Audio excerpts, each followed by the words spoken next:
It was Christmas on the island of Sodor. All the engines were working hard.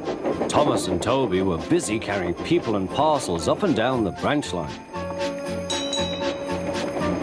Everyone was happy. Only the coaches, Annie and Clarabelle, were complaining. It's always the same before Christmas, they groaned. We feel so full, we feel so full. Oh, come on, said Thomas. Where's your festive spirit? Christmas Day is almost here. By the side of the track was a lonely little cottage with a familiar figure waving to them. It's Mrs. Kindly, whistled Thomas. Peep, peep, Happy Christmas. Thomas always felt better for seeing her. Christmas just wouldn't be Christmas without Mrs. Kindly. When work was over, Thomas went to see the other engines. All their coats had been polished. Ha, said Gordon, just look at us. Your driver will have to work fast to get you as smart as us. Never mind that, replied Thomas. I've something important to say.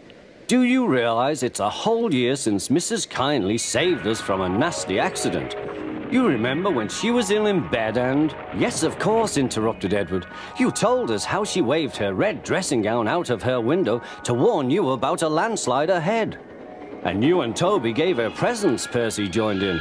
And the Fat Controller sent her to Bournemouth to get better. But, said James and Henry together, the rest of us have never thanked her properly. Exactly, said Thomas. So now I think we should all give her a special Christmas party.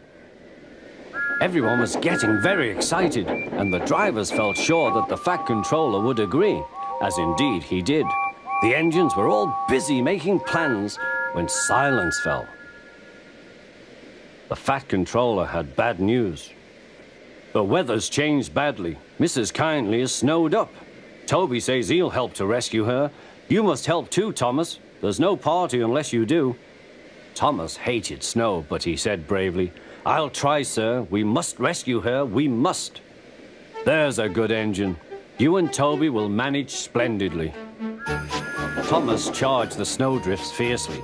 Sometimes he swept them aside. Sometimes they stuck fast, and the men had to loosen them.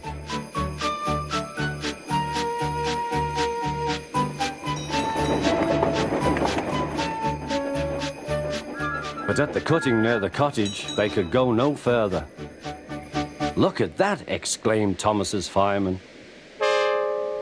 Peep, peep, peep. Here we are, whistled Thomas. An answering wave came from an upstairs window. Then they heard a familiar sound.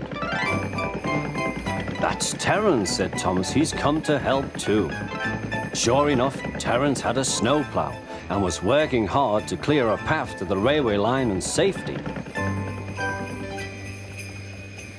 At long last, the rescue was complete. Percy took the tired workmen home. Terence said goodbye to Mrs. Kindly and promised to take care of her cottage as he watched them all set off. The engines made good time. No more snow had fallen, but the yard was dark. Thomas's heart sank.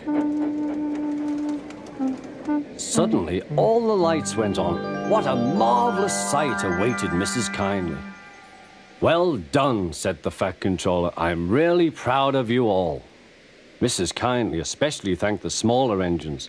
Thomas and Toby are old friends, she said. And now, Percy, you are my friend too. Percy was very pleased. 3 cheers for Mrs. Kindly, he called. Peep, peep, peep. They all whistled.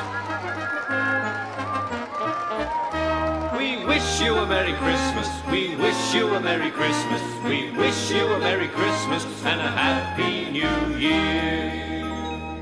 Thomas the Tank Engine and his friends thought it was the best Christmas ever, and Mrs. Kindly could think of nowhere she would rather live than here with them on the island of Sodor.